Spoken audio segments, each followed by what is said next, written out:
Listeners be advised. The Soliloquy podcast discuss matters related to the human experience and many that are sexual in nature.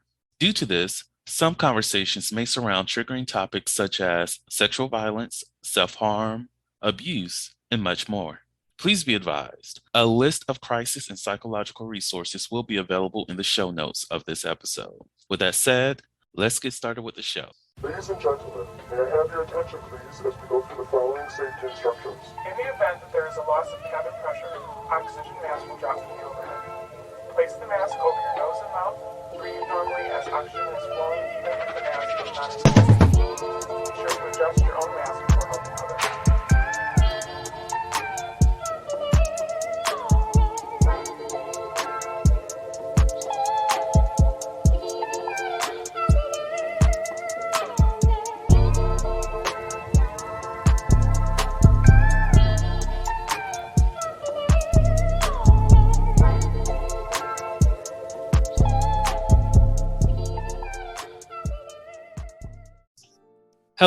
Hello, everyone. Welcome to the Soliloquy podcast, where we step out and speak on sexuality. This is your favorite host, Vernon T. Scott, also known as Slaytor Jackson, and for you freaking motherfuckers, Sebastian Adams. On today's episode, we are talking about Chapter 7 of the Essential Guide on How to Be a Hoe. Not really, but essentially that's what we're talking about. We're talking about building a motherfucking roster, and I think that's actually Chapter 8. I need to know my own book, y'all. I'm sorry. And if you want to get you a copy, it's going to be in the show notes. Just look in there. Everything's always in the show notes. So, on today's episode, we have them back. That motherfucker Hakeem. We have Sharita. And we also have Tyrell. How are y'all doing today? Doing good. Thanks so much for having us. Yeah. It's a pleasure having y'all with me. So, as I said, we are talking about building a roster. We're going to be talking about some hotation shit, and I hope if you have not had a hotation in your life at this point, I just want to know why not, or is there anything preventing you from having a hotation, or whatever it is. We're going to get to that a little bit later. But first off, has any one of you built a roster in the past, or currently have a roster, or will have a roster in the future? Yes. I don't know if anyone's gonna say anything. I can talk about sex all day, but when it comes to building a roster, it's like, well, hold on. This feel like a whole class assignment. I was over here. Hold up, did everybody fucking drop? The suspense. I don't know. So Sharita has had a roster at one point, or has one. Hakeem. I do not have a roster. I have potentials. Like you be scouting, like you be like, oh, I like the way they swing. Like, let me go ahead and drop that down. So he's building. He's in the process of finding some kind of rostership. Okay, exactly. Tyrell. Yeah, I'm kind of like with Hakeem. Like, yeah, I don't necessarily have like a roster, but I do like. I actually do keep, and this is also for like any type of health concerns or health reasons for anything. Like I do keep like who I've been intimate with, like in a memo file on my phone and like next to a date, just so just to like track stuff, just in case anything was to ever happen. But yeah, it's kind of like as I think about like having a roster. I do like to look at that list though, because then it reminds me like of like how I not necessarily rank my experiences, but like experiences that like I've really enjoyed. Like if that person was to hit me up again, like what, even if I'm not in the mood, I could get in the mood for whatever they come in with. So Tyrell, so what you're telling us is that you have a little black book on your phone. I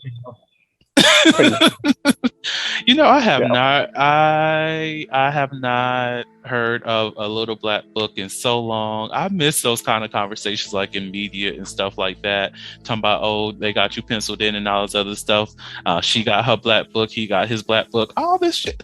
We need to bring back the black books. We need to bring back those black books of everybody that you know. That's what I need to do. I'm going to get me a black book so I can start listing motherfuckers' names on there and just like, you know what? I know, because that's essentially what it was back in the day. People's numbers and who you need to contact. But you see, the thing is that you can also, I always say, be careful when you have whole moments by accident, because with your roster, with whatever roster you keep in, you could like slip. Like if you're trying to be good, you could like slip back into something if you're like with the right person at the wrong time. That's all I'm saying. So I'm just saying, be careful of having accidental hole moments. Like it's okay to embrace the hole within you, but just be careful of when you accidentally slip back. Be responsible. Yeah. Be a responsible hole, y'all. Be a responsible hole, y'all. So Sharita, how is your roster? Like, so my roster is always weird because it's like, well, okay, everyone has someone that they could hook up with, right? The potential thing, like Hakeem was saying. But like a lot of the times my roster has been, I don't have a roster now, has been like by happenstance. And so like a good example of that was like last year I was dating, like I was serial dating like 2 or 3 people or whatever, but only like serious for one person. And a good friend that I used to know came by the house looking for my brother, and I was like, oh hey, how are you doing, blah blah. And he was like, are you dating, are you still single? And I was like, well, I'm not in anything like any relationship, but I'm like dating around. And he was like, can I get added to the roster? And I was like, oh okay, yeah, sure, I guess. Ooh. So it's like, damn. Like for me, it's always like these one-off situations where like, even I had a situation yesterday where I met someone and they were cool and they were like, hey, like, let's start like hooking up. Like, I really like you. And you just like, there's something about you that's just so special. I feel super safe around you. We start talking about DOMs and subs, and I'm just like, dang, that's our first time hanging out. But okay, yeah. It's that therapist vibe. Right. Like I'm finna bring out the whole bro. So it's like, it's always been that. And I've been like, the next thing I know is like, I meet 3 people and they all like me and I'm like, okay, sure. If you want to be a part of this, like I'm poly, so like it's cool. Like if I have a good vibe with someone and you're my friend, I don't really do like, I'm not gonna hook up with someone typically on the first time hanging out with them. That's just me. And no shame to people who do. Like I just have to have that connection, and usually it takes more than one meeting to have that connection. But yeah, like they all just, people are so enthralled. I don't know if it's my energy or whatever. I've been told I have like a blue energy. And I'm just like, okay, cool, sure, fine. Like it's never intentional though. I like that. Child universe, what the fuck are you doing? I know like when with my rosters, it's always random too, but it's like, back in the day, it was more or less intentional. It was like situationship kind of things, and you got people who are kind of, you're meeting up with on a recurring basis, knowing nothing's like really going to be anything serious. You're just chilling, having a good time or whatever, and then you just start like, hey, I like your energy, you like my energy. We should really do this, a lot more often.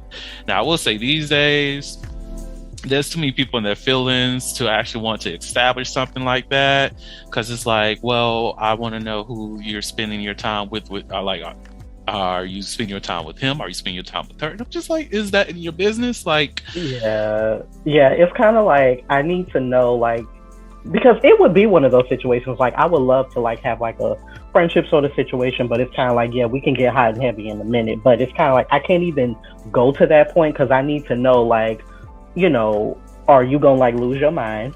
Like if you, like, and I need to know. So it's like there are certain things like I need to know, and certain things that are not like safe to do now, because like you say, people really be in their feelings, where it's kind of like your roster has to now be put into subsections. Like so it's like I can only deal with you on certain occasions. And if you just happen to come around when I'm actually in that mood, then yeah, let's do it. But a lot of times that's what's be the miscount with me. Like sometimes like people be hitting me up and I'm just like really not feeling it like at the moment. Yeah. Like I know, like for myself, when it comes to like if I'm actively building a roster, because I'm in that process right now, and I don't want anybody on my roster that I can't just have a generalized conversation with or just chill with on a regular basis. Like if you're just here for the sex, that's fine. You're not going to ever be like top priority, but it's like if I'm in that field, if I'm in the zone, and I know like your schedule, like my regular, actually his schedule changed up a little bit, but like I used to know his schedule, he knew my schedule, and it's just like, hey, if you're horny, I'm horny, we can go ahead and meet up, and that's it.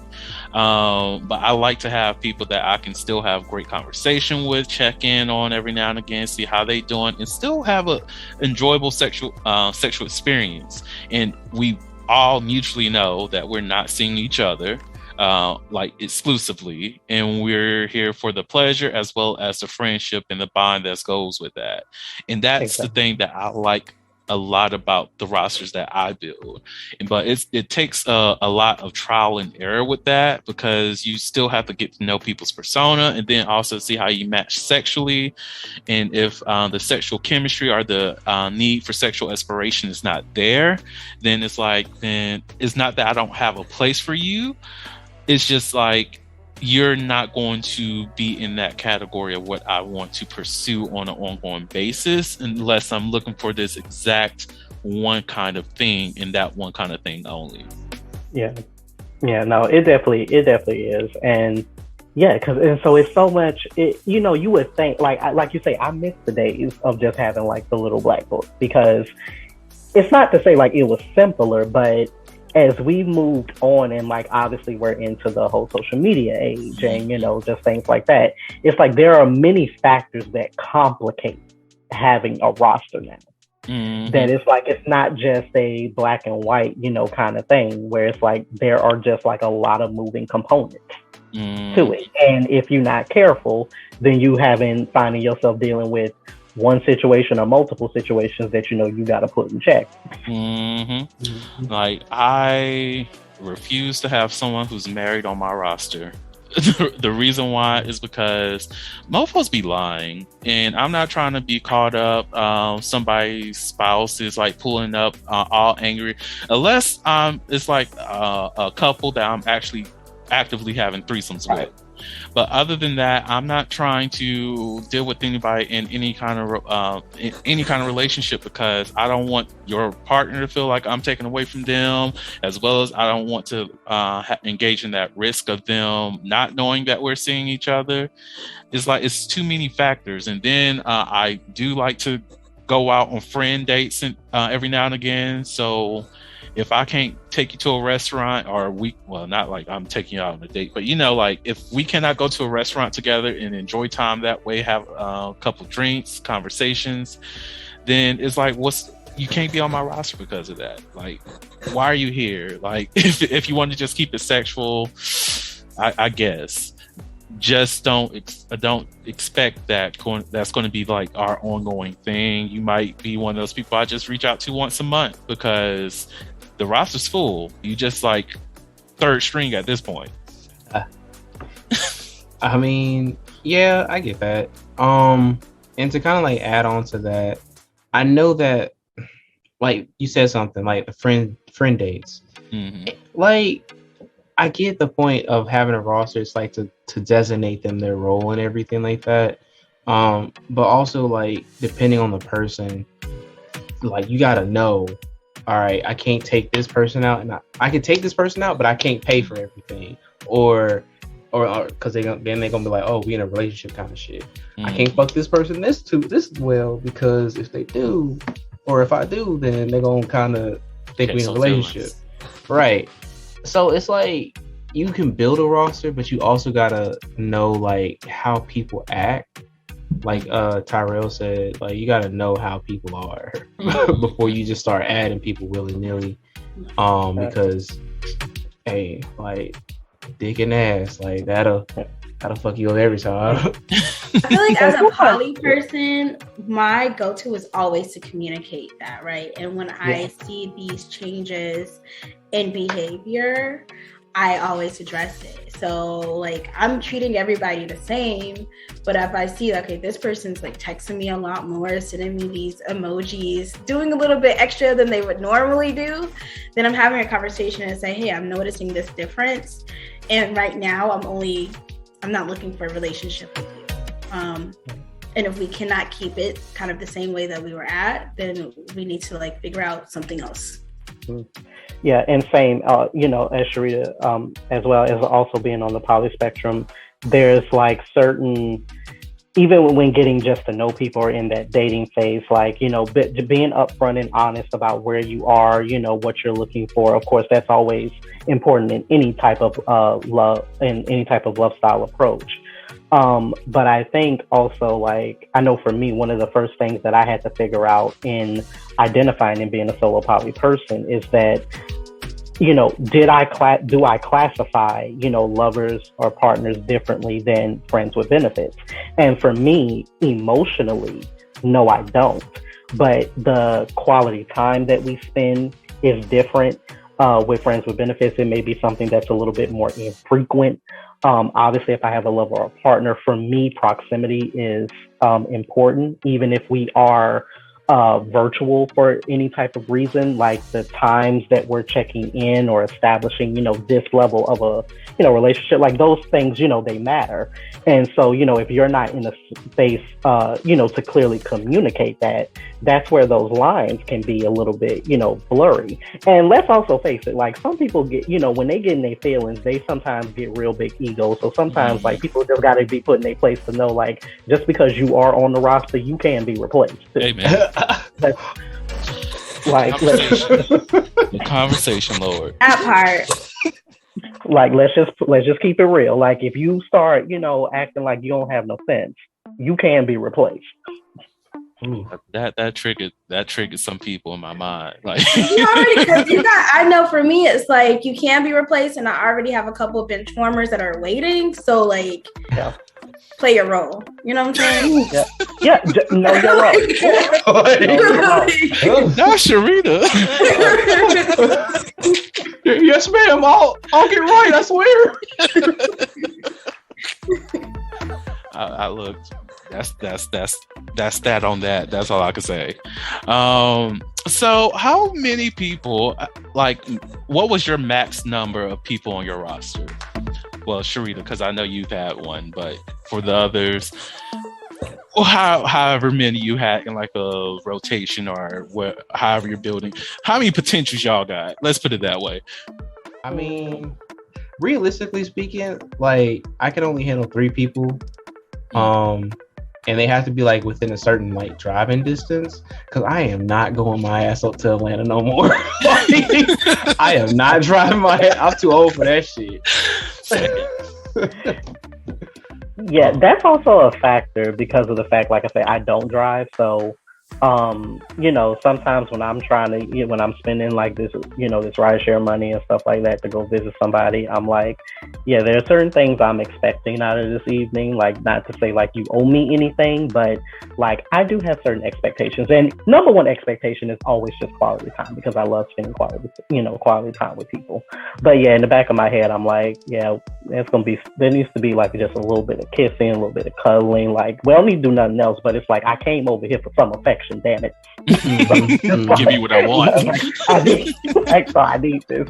But yeah, I'm the same way with Hakeem. Like I can only deal with like 2 or 3 in my list at a time.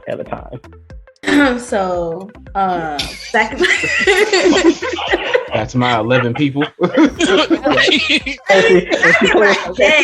I'm not like that. I'm a changed woman now. You know what I'm saying? I ain't got no. It's the clear throat for me. Like 5. I think like 5 or 6. 5. But like, yeah. Is that like current or is that like your peak? No, in the past. Right now, I don't have a roster.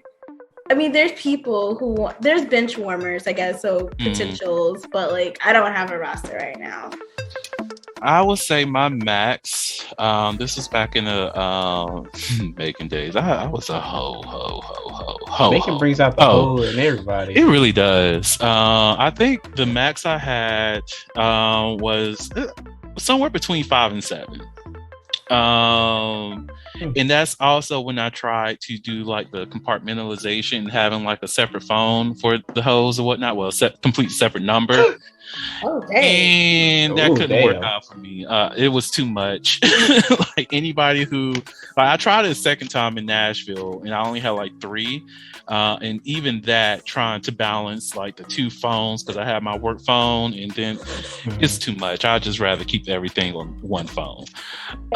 If you can do it, do you, but I cannot. And then also a problem, like when because even like living, because like I stay like 20 to 25 minutes like from Atlanta.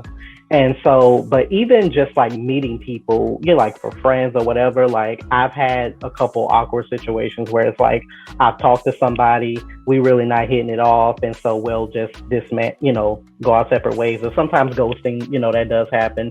And then I'll meet them in person because like the person that I know knows them. And so I thank my stars that in those encounters, like it hasn't been somebody I've actually been intimate with, thankfully. And so it's kind of like, to me, that's also another part about having like a list, because if like something happens and then they also, when they're not like, you don't know that they're in your circle of people or outside circle of people, and then you find that out, like it can create some awkward situations. I feel like that's par for the course in the lesbian community, though. Like when I'm really with like a lot of my lesbian friends and stuff. Like anyone I hook up with, there's gonna be some degrees of separation, and I'm gonna see them again regardless. So. Yeah, I get that. Like, most definitely, like here in Augusta, there's some people that I've hooked up with and randomly on Twitter, and I find them in somebody's porn, and I'm just like, whoa, excuse me. I didn't know I was fucking an extra. Damn. Not an extra. But like, it's when you're in very small towns or in areas with a very small queer population, it's like, I just assume everybody either slept with somebody that I know from like the app, or may fuck with somebody that I've met or know. I just like, it is whatever. If y'all not in my same bed at the same time, it is what it is. If y'all trying to get that set up, we can talk about it, but I don't care as long as we have this conversation about what we are and what we're going to be doing together. Right. That's the only thing that is to me. And I'll say the same thing about like nerd communities as well, because the degrees of separation is super fucking small. Like if you play cards with somebody like Joe, if you play cards with Joe, I'm pretty sure Joe then fucked Amy, and Amy don't like Joe because of some random ass shit, but she digging you. Like it's weird. It's fucking weird. When nerds get mad, they get big mad. Look, hashtag mad nerds. Like, nerd rage. Let's go. Nerd rage. Let's go. Like, there's this couple that I hooked up with here in Augusta, and one of them who I communicate with the most is like, yeah, there's some people in this town who you might know who just don't like me. And I was like, okay, one, I just moved back, so you're assuming that I've met how many people, but like, why don't people like you? Like, what the hell is going on? Now we need to have this damn conversation. Like, why are you saying people got your name on the top of their tongue? Let's talk about that. But like, these communities are very, very fucking small. Somebody that fuck somebody that's all I know. Now for those, how many? So roughly 3, and Shrita said about 5. Cool. For those people who are on your rosters, are potentials on your roster, are they only on there for sexual reasons? No. For me, no. I mean, not really, no. Like, my roster is like mostly comprised of like people that I just gel with on like a almost friend level. So they like shit. They can easily flip flop between friend or just friends with benefits. Yeah, and that's what my thing has always been. Why I've always liked being intimate with friends, because it's like I experience compersion, which is also like not necessarily under the poly spectrum, but it always gets like associated with poly aspects, where it's like it's very much the opposite feeling of jealousy. So I like when, you know, I hear stories about, you know, like people talking about like who they've met, like what kinds of new things are they into, and you know, things like that. Like that gets me excited. So it's like for me, I can only have that kind of comfortability, you know, with friends. So, and I always like for, you know, any type of dynamic to be not necessarily not transactional, that's not the word, but any time where either of us needs to like disassociate from what it is that we're doing, we can do that without it having any type of hang up. So that's why I like friendships. So I always say, hey, if at any point your mind is changing, this is not working for you, we can just cut out the sex and just, you know, we still be friends. You know, so that's what I like about being intimate with like close friends. So for me, majority of my people, when I did have a roster, were more sexual or like that openness about sexuality. So it wasn't necessarily that we always would have like penetration sex or oral sex, but there would be like that same amount of intimacy. So like fingering or like making out or like cuddling. So it was like a spectrum. There was someone that would just hook up with like, okay, you're on my roster, I'm expecting to have really bomb sex, and that's kind of where we're at with it. But then there'd be other people where it's like, I just want someone I could talk to and cuddle with, right? So there was a variety of it. That motherfucker right there, yes. I don't know how other people do their rosters, but I always recommend having a motherfucker that loves to cuddle, because good God, it's always good to have someone. I love cuddling. That's my go-to. I will cuddle all day. Like there was somebody recently who just messaged me saying, "Hey, I just really want to cuddle with you." I was like, "Come on, let's do this shit." We haven't cuddled yet, but I'm like, whenever you get the free time, let's go ahead and get this cuddle shit popping. I'm here for it. I can't cuddle without being horny. Like it just gotta go hand in hand with me. Like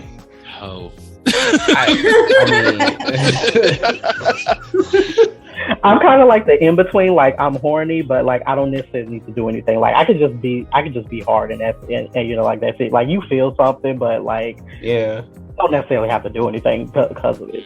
But I'm that way. I get horny when I cuddle, but most of the time it's just like reaction. Now the only time where I don't like, well, I'm not gonna say don't like, but like I find like cuddling to be a little bit awkward, and I don't know, this is just me, I'm just weird.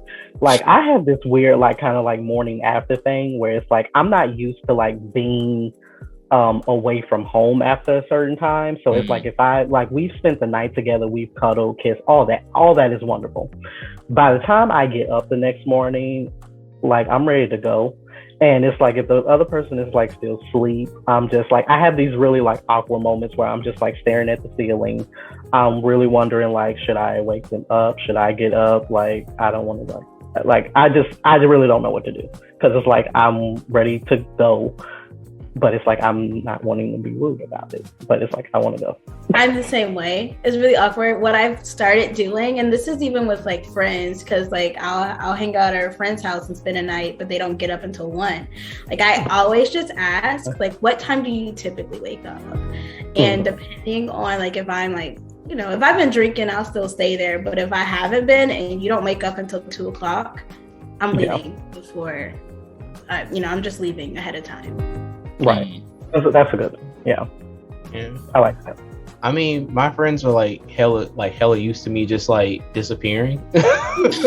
Like I like literally my friends would like just sit there and like talk to me, and then like they'll turn their attention to something else and start talking or doing something else, and I'll just leave. Like, and they're like, "Oh, it's just Keem being Keem." I'm like, yeah, you know. Yeah. Okay. Yeah.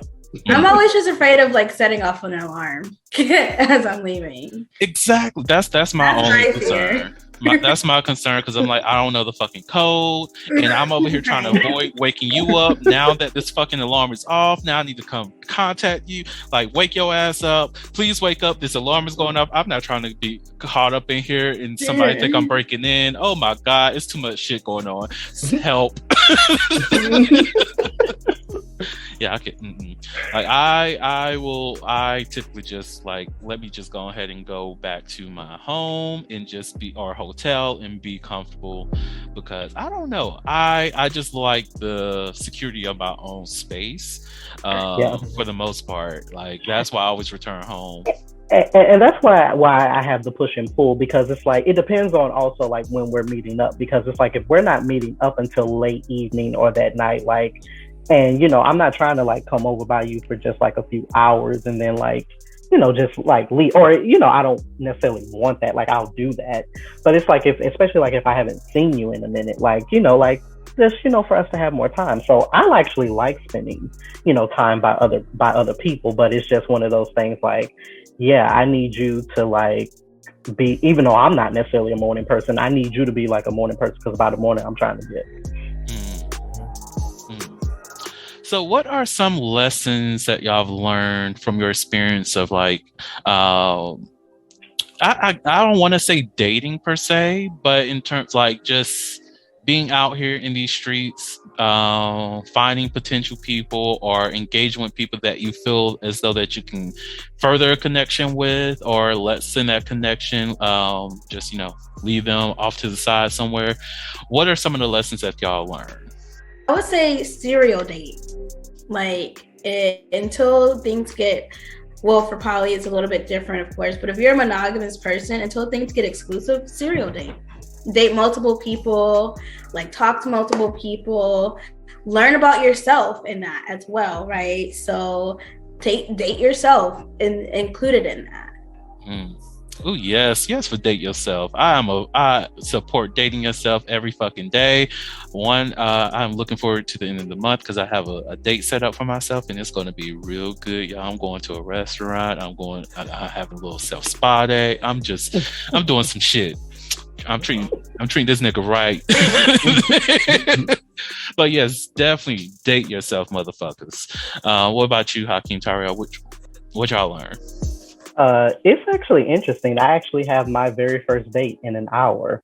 That's actually gonna be virtual. Yeah, I've never dated before. And yeah, so it's something new that I've opened myself up to, because I used to just have this very rigid view of dating.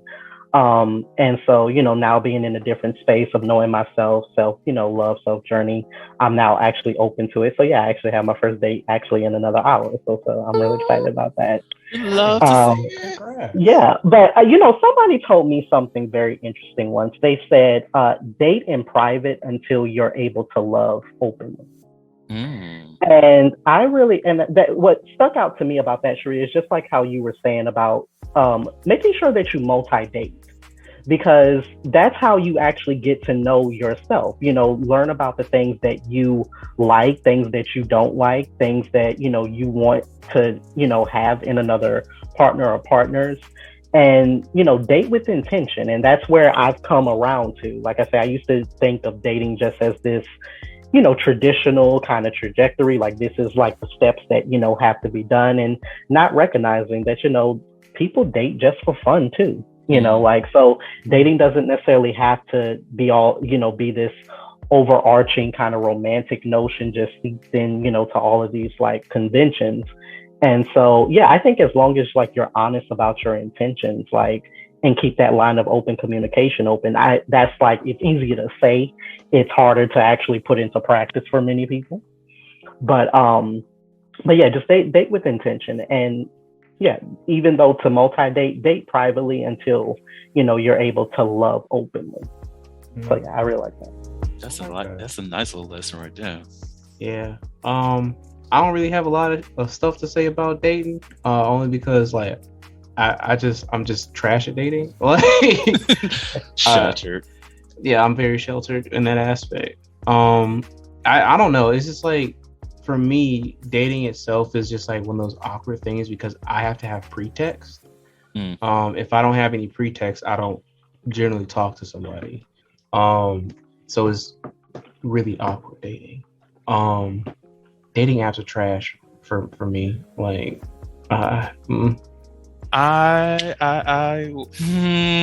it's a mixed bag with these dating apps. Sometimes you might find something that's like a nice little spark, great conversation, great potential, and then you swipe right, and then it's just like an asshole, and it's just like it's weird. Yeah, and I think like my number one fear I think about dating is Vern, you remember how we had like on a previous kind of episode about we were talking about the nature of sex education, the show. I feel like I'm gonna be like Otis because I talk like the character Otis because I talk so much about relationships and dating and people and you know like people always like want my advice about something, but I don't actually have like the application and the practice.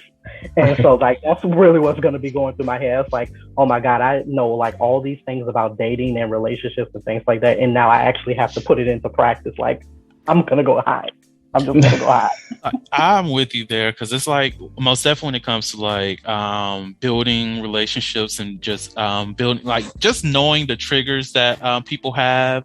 And it's just like the issue with me is that I know what can make a great healthy relationship. My only issue is that I just don't want to be patient for somebody to get on the level that I'm already at. And that's the thing that really hinders me when it comes to like dating other people, because I want somebody that I don't have to do so much work with, that I don't have to tell you about consent. I don't have to have those kind of conversations about, not everybody's on this app just to hook up, and not everybody's looking for something immediate, even if they're trying to hook up. Like it's okay to plan sex for a later date, for a later hour. It's okay to just have a conversation with somebody. It's okay to just vocalize your wants and needs to somebody without having to just limit yourself or just make everything so sexual. And that's the issue I be finding, because I'm like, I'm not trying to be too educated. I'm not trying to be too preachy or anything like that. So I do have to hold myself back on that end. But it's just like, can I just find somebody that just comes built, that just comes ready out of the fucking package, that I don't have to explain so much about? But that's a fact though, because it's kind of like, and as a writer, I love to, reference, like have book references. And I often always say like, you don't necessarily need to always be on the same page, but you do need to be in the same chapter of the same book. Like, if we not there, then it's like, oh, we got a real problem right now. And so I think, even moving into dating for the first time, like myself, like I can't deal with another guy that doesn't have like an emotional vocabulary. Like as I'm trying to elevate mine, and of course I am not claiming to be perfect. I'm far from it.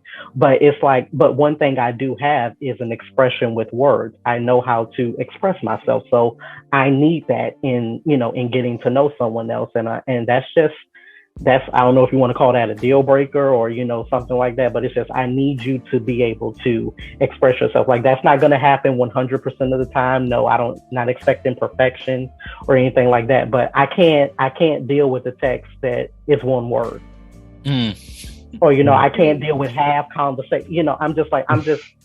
I like my patience is not there. I can't do it. I like one of my like red flags is someone who's like doesn't have self-awareness. Like they're not aware of any of their own weaknesses. They're not aware of any of the, like, I remember talking to somebody and we were just talking about like childhood, and I was like, how was your childhood? And he's like, you don't need to know that, it doesn't matter. And I'm like, sounds like it was traumatic. That's fine, but like I need you to work through that. I need you to work through that, because whatever you're bringing in and not being able to work through, anger, anxiety, childhood trauma, any type of trauma, you're bringing that into a relationship. And if you're not able to kind of have that own like self-awareness, whatever that looks like, I always preach therapy. I'm a therapist, so like, please go to therapy. Please. I know that's not always easily accessible to everybody, right? But you need to have something. Right. And that's the biggest thing. Like having somebody or knowing how to have that conversation with somebody. as many times as I try to have a conversation with some of these people out here, ooh boy. No, and that's the thing. Like when you feel like you gotta have like you, it's a struggle. Like, and when you really feel like, damn, like this is like almost beginning to be like a part-time, full-time job trying to have a conversation with somebody, and it's like I don't have time for this. I'm like, what am I reaping the benefits of? Nothing. Absolutely nothing. Absolutely nothing. And like sometimes, because I'm primarily attracted to black men, I'll be straightforward about that, and it's just to know how much miseducation there is within the black community, as well as when it relates to sexual expression.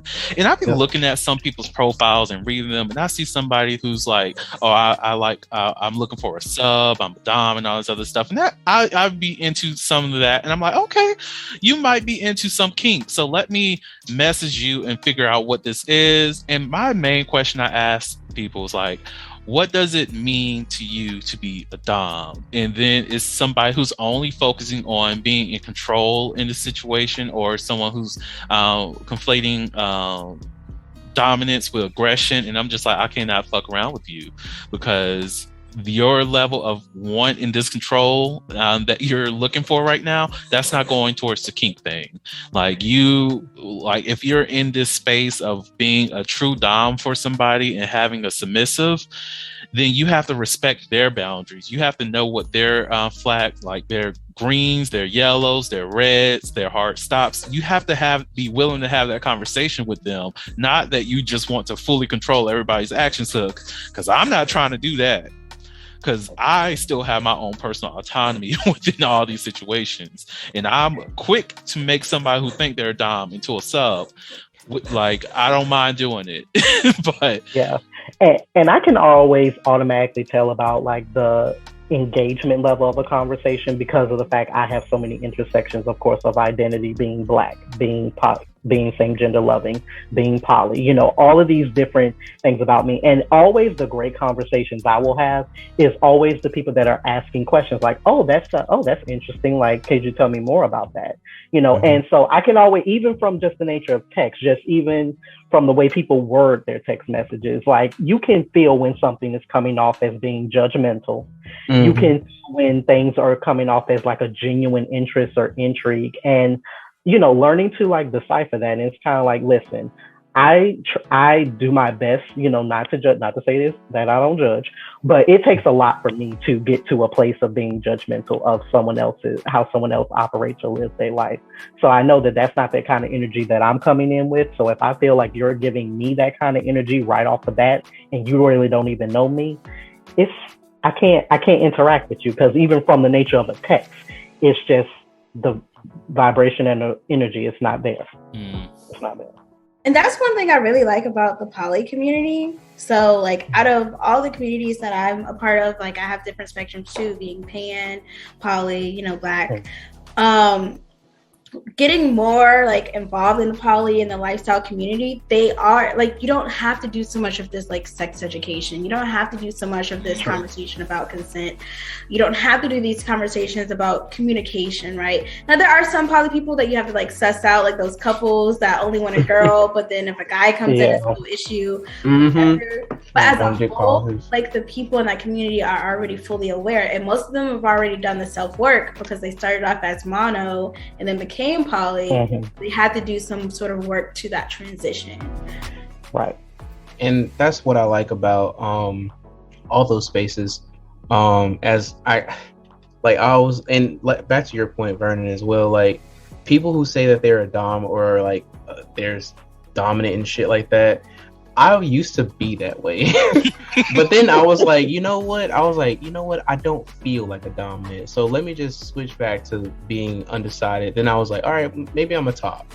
Because like me personally, I built up a image of what a dom is, and I was like working towards that. But then along the lines, I was just like, no, this, like after like thinking about it, trying to, get into the role and everything like that, I was like, nah, this doesn't really fit me, because like I'm not a very aggressive person, and I'm not a very demanding, like I'm shit at keeping schedules, so like I can't provide that a lot of structure for somebody. I can't constantly be like telling someone to do something, or building goals and all that shit for them in my spare time, because that's just not fun to me.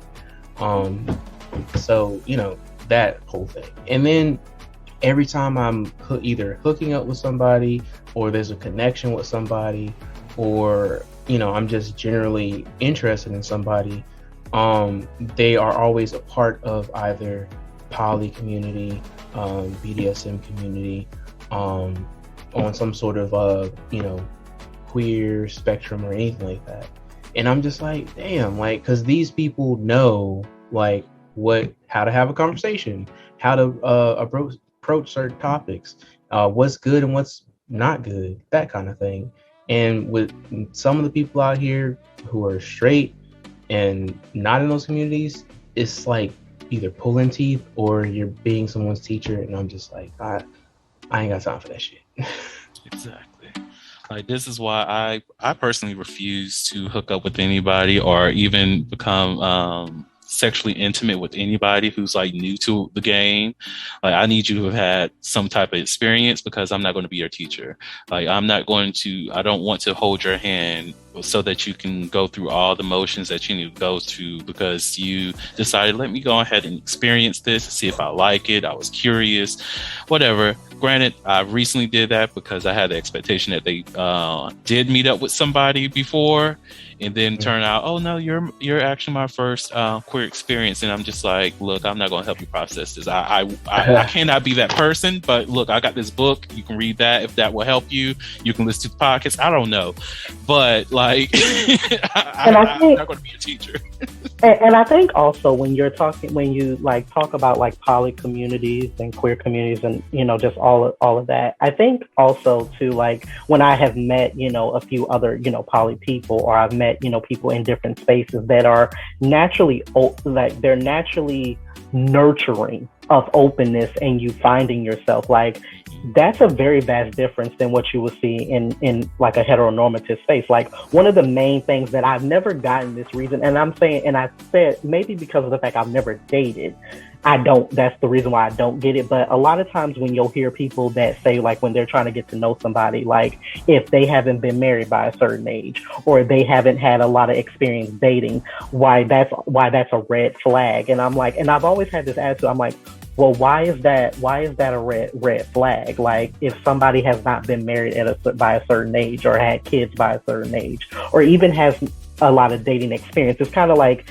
how sometimes people equate in their mind about virginity as something like to back away from. It's like, no, you're just not sexually experienced. That doesn't mean like you're bad at sex. Like, so just like all of those kind of like things that go through people's head, I'm just like, that's a really like huge like heteronormative like space. And typically when I'm talking to people in queer communities or poly communities or any other communities that I do happen to also be a part of, it's much more of a nurturing environment where I will say like, hey, I've never dated, and people will be like, oh, like, that's interesting. Like, tell me more. Tell me more about that. Like, why haven't you, like, what are you looking for? And so it's a much more loving space and a place of curiosity where people are wanting to know more about you instead of, like I say, coming off in a judgmental, as a judgmental space.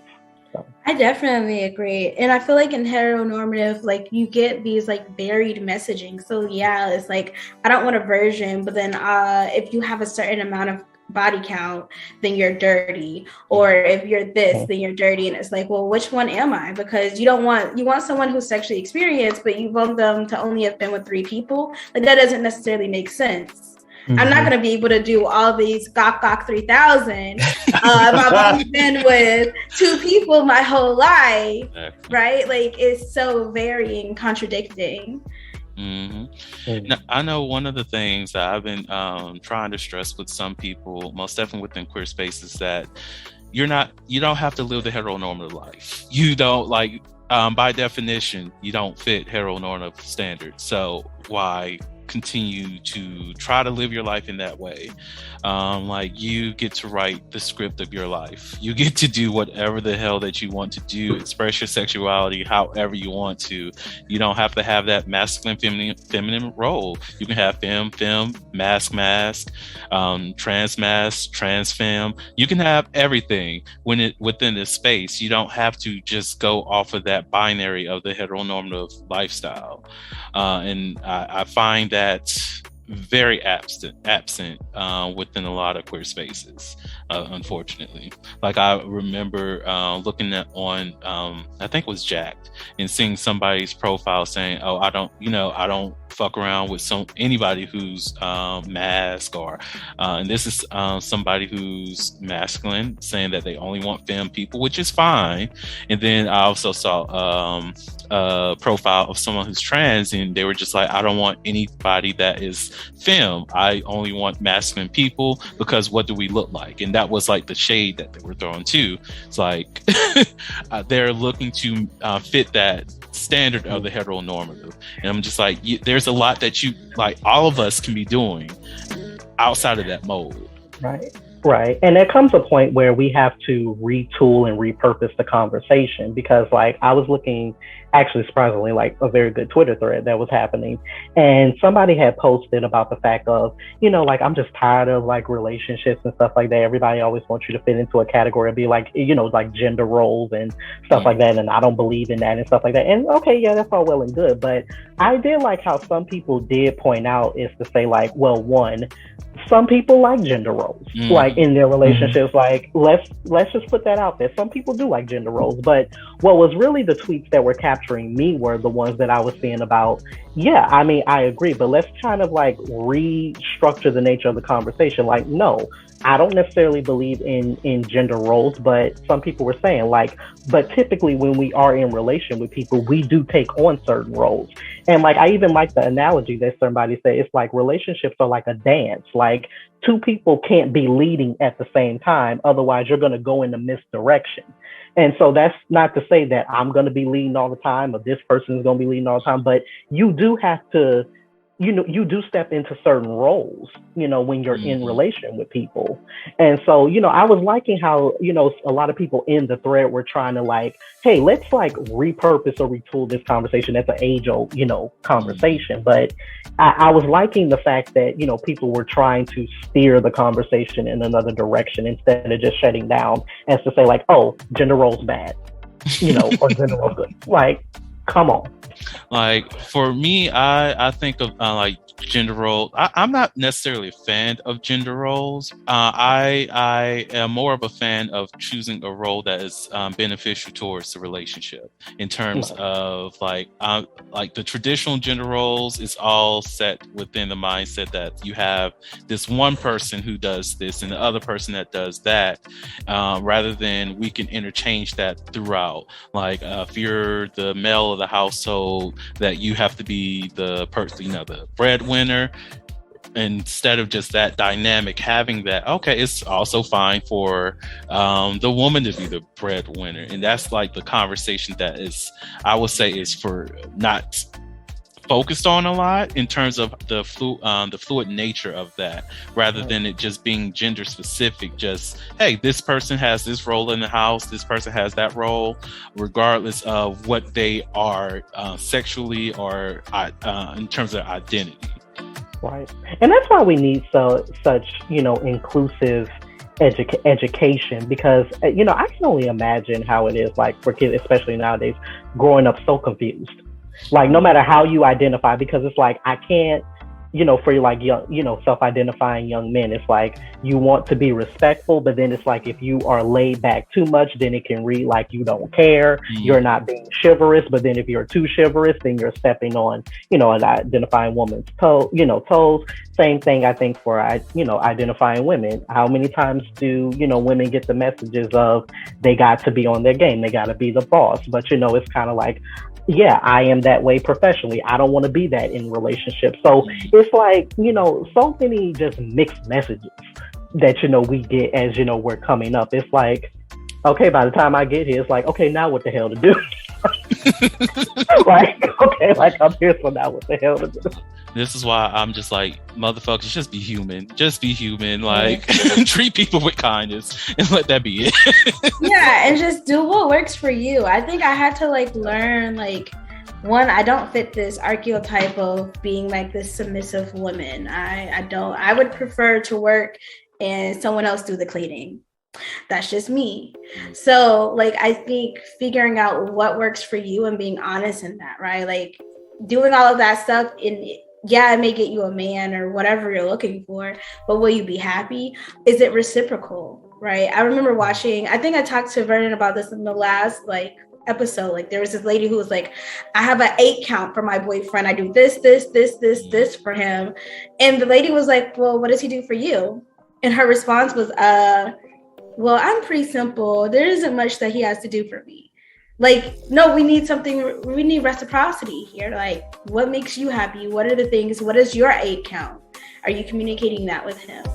And that's the thing. Like, I've met plenty of people who are just like, you should be doing this as the man.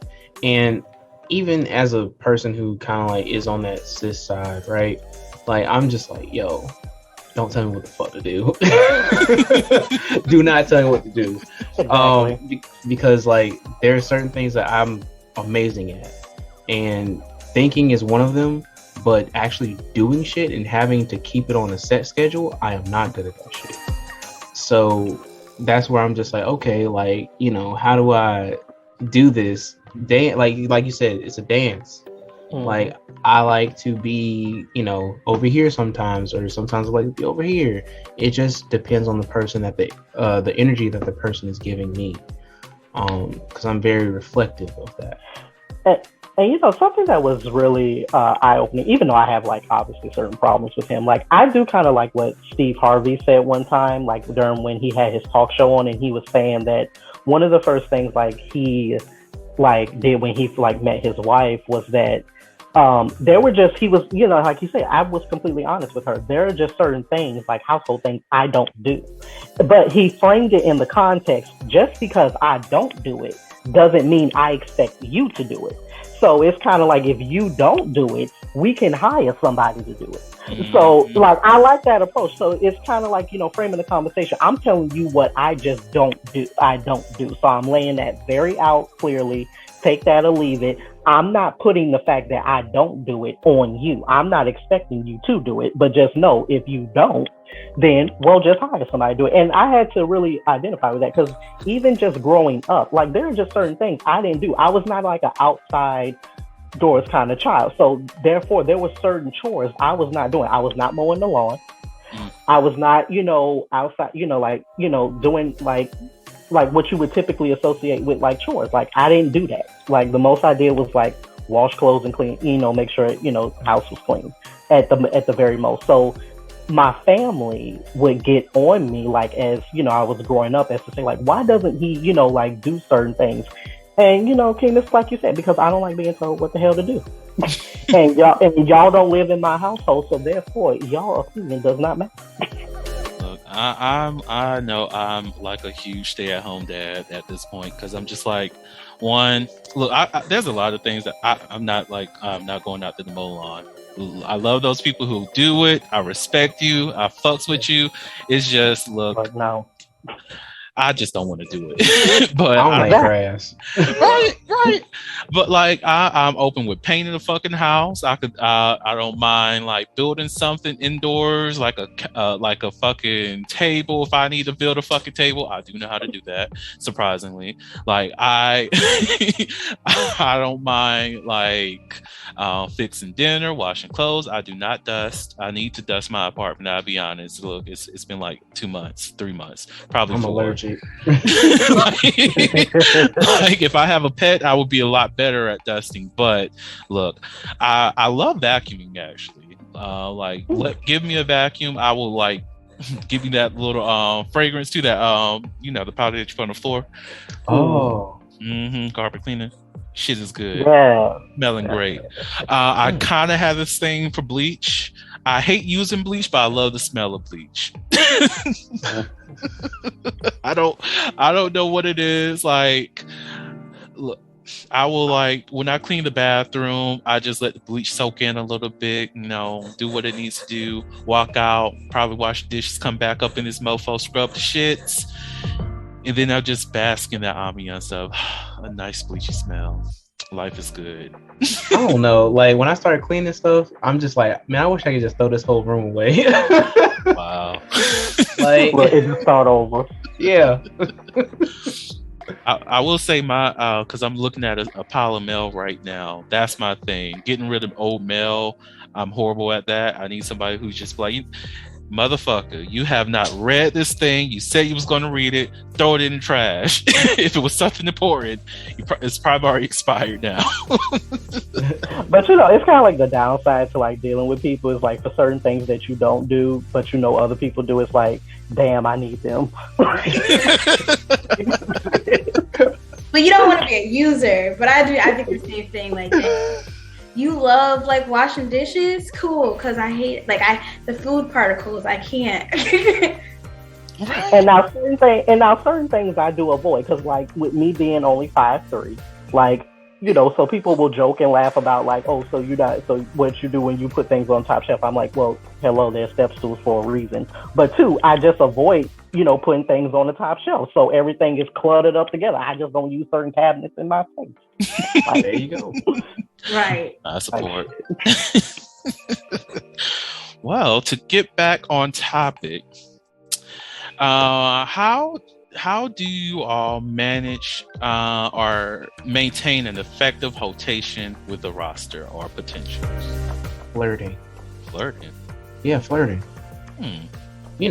Send them like, but hey, think about you.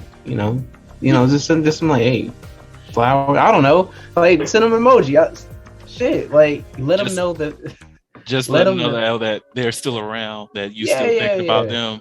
Exactly. Because like one of those things that, proxemics and stuff like that. Like out of sight, out of mind. If you never say anything, it's easy to forget. That kind of thing. Plain and simple.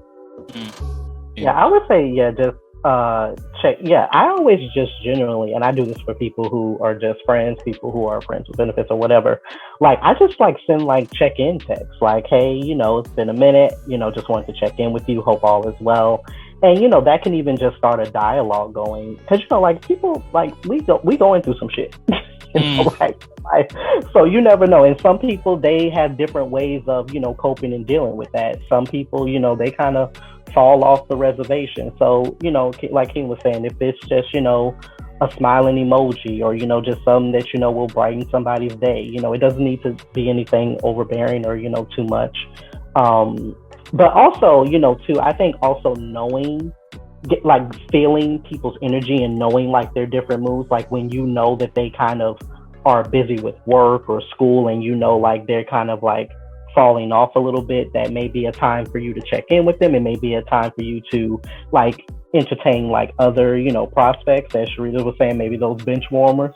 So yeah, just knowing, I think vetting like people's like moods and personalities as to know when you need to check in with them and when like, hey, just give some people some space. Yeah, I would just kind of continue off of what both of them are saying, like communication, whatever communication looks like for them, right? I have friends that I just send like videos and like TikTok videos to, and that's just how we kind of maintain that.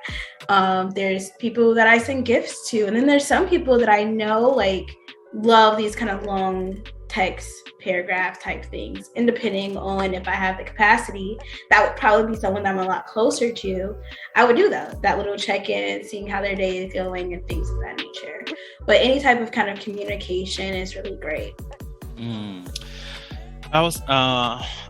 with y'all with that, definitely with the communication. Like even with my current potentials, I do check on them every now and again. Sometimes like if somebody crossed my mind, I've gotten to the point because I know that if I do not message them that night, I'm going to forget to message them in the morning. Sometimes, depending on the time, I might send myself a text message like, hey, check on so-and-so, see how they doing. And then when I wake up in the morning, I remember, okay, let me go ahead and, check on this person. But usually I just say, send a message like, hey, how are things? What you been up to? Getting updates on their situation, see how things are going, and leave it at that.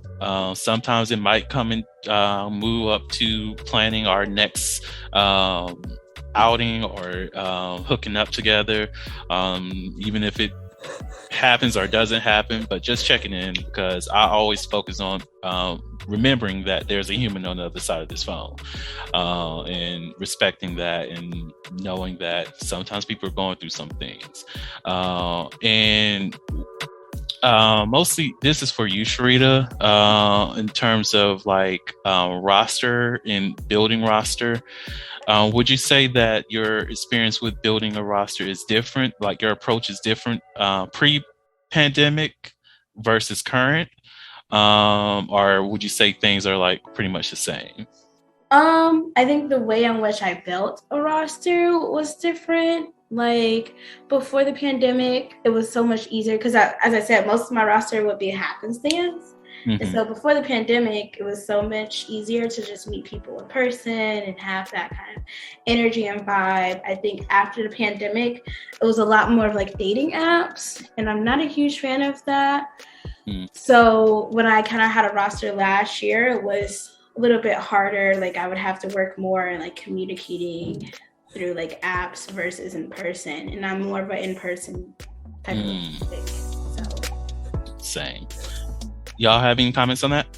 Yeah, I think genuinely just how I like to meet people is kind of twofold. Like it just depends on like the social setting that I may be in. So like I like to be engaged with people, but I also know like I kind of get to know and vet people a little bit more if I like meet them, online or something like that. So versus like in person, like it's on the spot, like you have no choice but to react in certain situations and stuff like that. So I think the nature of how I think about the list, that I have, it fluctuates and it changes. I think before the pandemic, it was much more like, yeah, I could meet you in person or online and, like see where it is that you fit in. And then of course, once the pandemic happened, and of course you have to be very more so careful about, who it is that, you interact with. And, a lot of thoughts, maybe going through your head about maybe like who they've been around and, just things like that started to like creep in a lot more. So the list got definitely like even shorter than what it was. And so, yeah, it definitely did went through like a variation, type thing. So, well, I would say that like for me, like pre-pandemic, I wasn't really like building a roster. It was like Sharita said, like happenstance kind of stuff. But now post-pandemic, kinda. Yeah, kinda. Gray area. I'm trying to like get out more and like go to different states, be a part of different groups, go to conventions, all that kind of stuff, and just kind of like tap my network, because I'm kind of bad at like keeping up with different people and stuff like that. Usually they like either reach out to me or like I just like think about them and I'm like, hey, how's that person doing? Or like I go to sleep at night and then I have a weird dream and I'm like, hey, somebody need my help, man. Like what's going on here? But yeah, like just trying to get out more, and experience a bunch of different experiences, because I'm that kind of person that likes things to be organic. So like if I meet somebody in the coffee shop and then I meet them at Walmart and then I see them again like at Target or somewhere else, I'm like, hey, I done seen you like 3 times. You kind of cute. Like what's up? That kind of stuff. Yeah. Well, I got 2 more questions before we in and out. And for the first one, Tyrell, if you need to leave after this, because I want you to be on time for your damn date. We all do, because look, you're gonna be on time for that motherfucker. But the first question, I want you to answer first, and if you need to hard out. But this question is, would you put I'm going to use the word hoes. It doesn't. No, I'm positive about the word hoes. So, would you put your hoes in a group chat?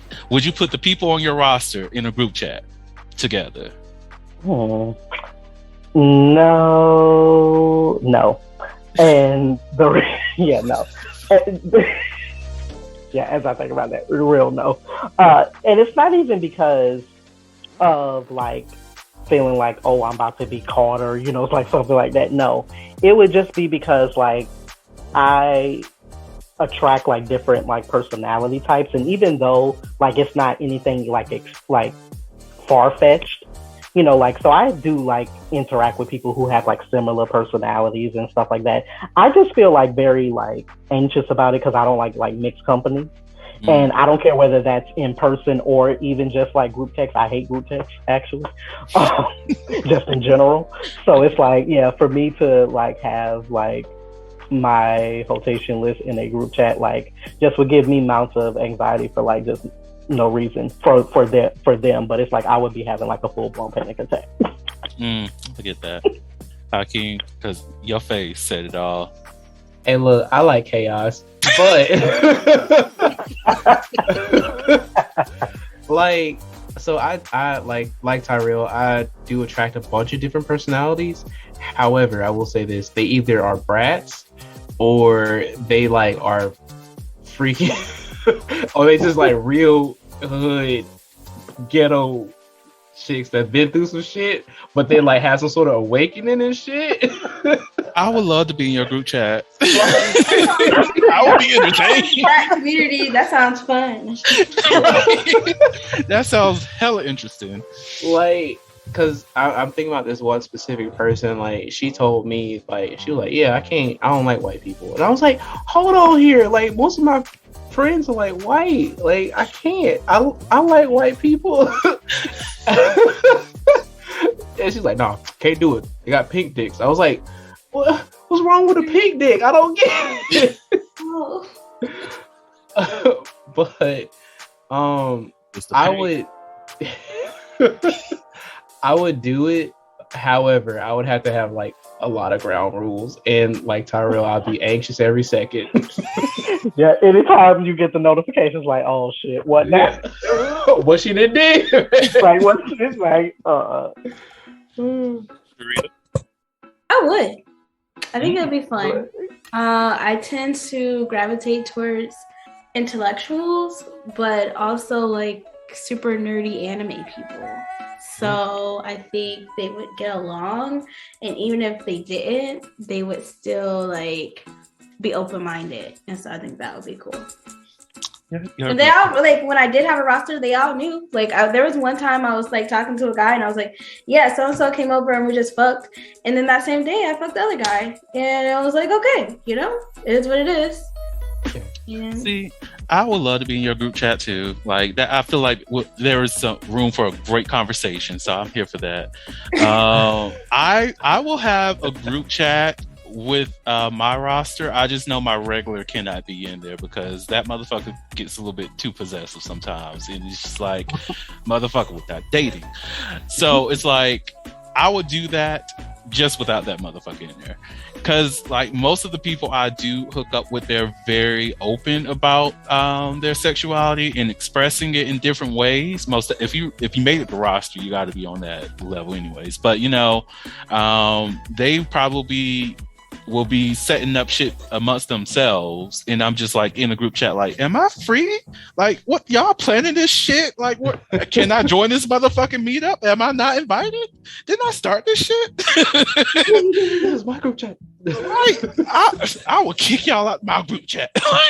Not really, but I feel like that's what will be going on in mine, and a lot of conversations about like random shit. And I know that at least like from my potentials right now, it will actually have the potential to be like a legit orgy up in there, because there's like 2 bottoms that will be on there, 1 top, 1 burst dude. And yeah, I might need to start a group chat. Weren't we talking about orgies like the other episode? Yeah, for your birthday, right? Oh yeah, look at that birthday orgy. birthday orgy plan. Look at God. And look, it all started with the group text. I'm done. So the last question of the episode: are rosters worth it? Who wants to tackle that first? I think a roster is worth it. Only because it gives you a lot of variety. In addition to, like, if you're on that level with the people that are on your roster, it gives you an outlet. It's like a little, not, I don't want to say family, but like a enmeshment of people that you can also like schmang, smash bang fusion. Wasn't that a song? Yes, I love that song. That's the dude with the I'm so done. I fucking hate you. No, I definitely agree though. I think that having a roster can be a good thing if you are intentional and you know how you want to use your roster as well. Like, I definitely don't want to, put this out there, like rosters are not for just categorizing people in your life. They're not, for keeping a list about who you believe is the best at sex and all that type of stuff.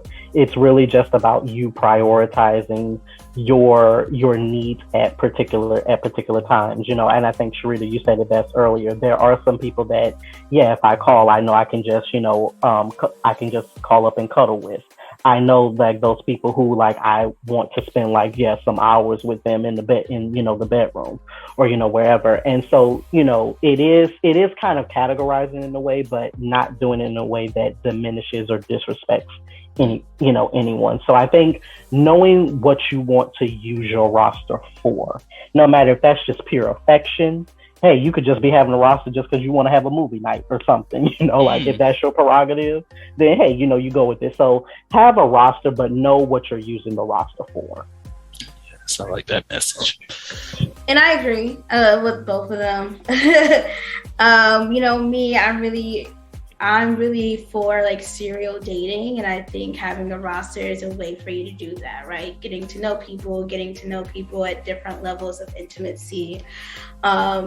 Just being, just want to make sure that it's reciprocal though, right? So if you find out, as we've kind of talked about before, if you're having a roster of people, but all they do is hit you up at 2:00 in the morning with the what you doing text, that may not be something that's reciprocal for you, right? So finding people that actually go align with what you're looking for and what you're wanting, kind of piggyback on what Terrell said. Yes, I'm with all of that. My main thing is make sure that those people that you include on your roster know that they're on the roster, and you communicate that with them. Like, just be open about it. Like, it's not to say, like, it's not one of those, let's play these games, let's act like all secretive and whatnot, and let people know, hey, we're involved, we're having a good time, I have these intentions, these expectations about how we're going to engage with each other, and just respect the other person that's going to be involved in that. Not everybody wants to know that they're on a roster. That's perfectly fine. I get that. If you come across one of those people, you don't have to let them know. But just have that honest communication with the people who you are engaging with, that, hey, you're not the only person or whatever. I think on one of these episodes, we were talking about She's Gotta Have It. That's a great show to watch because old girl, she did what she needed to do, and I loved it for her because she had like her rotation going on, and I respect it and I loved it. That's all I could say. On that note, and just if I could just throw in these two little nuggets as well. Also, a good way to vet, I think for me, like if you want to see if somebody is a good, match to be on your list, is to bring up the topic, ask the question, but like let it simmer for a minute and then bring it up again. Because, a lot of times people will tell you something in the moment and you never know, like they could be having second thoughts. Their minds could have changed. They could have not been being honest at first. So figure out a way to like broach the topic again to see like if somebody's minds have changed. And even if that also includes yourself, if you're on somebody's list obviously as well. Like, don't allow yourself to be coerced into thinking that this is something that you want with this person when it's really not. So a part of having the list is to know that if you were in the opposite situation, would you be okay with this? Amen to that. On that note, I want to thank y'all so much for recording this episode with me. I love y'all so fucking much, except for Hakeem. I gotta do it to the twin, y'all. I gotta do it to the twin. I love you, Hakeem. Love you too, Vern. There's so much more to come with Heauxvember. Got 4 more episodes to go. And also, the break is coming up. So there's not going to be any episodes coming out of the Soliloquy podcast for about 3 months. We'll be returning in March, motherfuckers. We'll be returning. We will be returning. On that note, thank you all so much for listening to the Soliloquy podcast, where we step out and speak on sexuality. Just in case no one else told you this today, you are beautiful. You are worthy of happiness and joy. You are enough and then some. You may not live up to the expectations of others, but that is okay. You are only required to walk in your own shoes. May each day you live lead you towards abundance. With that said, love you all and see you next episode. Bye. Thank you for listening to the Soliloquy podcast, where we step out and speak on sexuality. You can subscribe to the podcast through your favorite podcasting app and find us on the web at www.soliloquy.com. That's www.heauxvember.com. Share the podcast with your friends and join the conversation.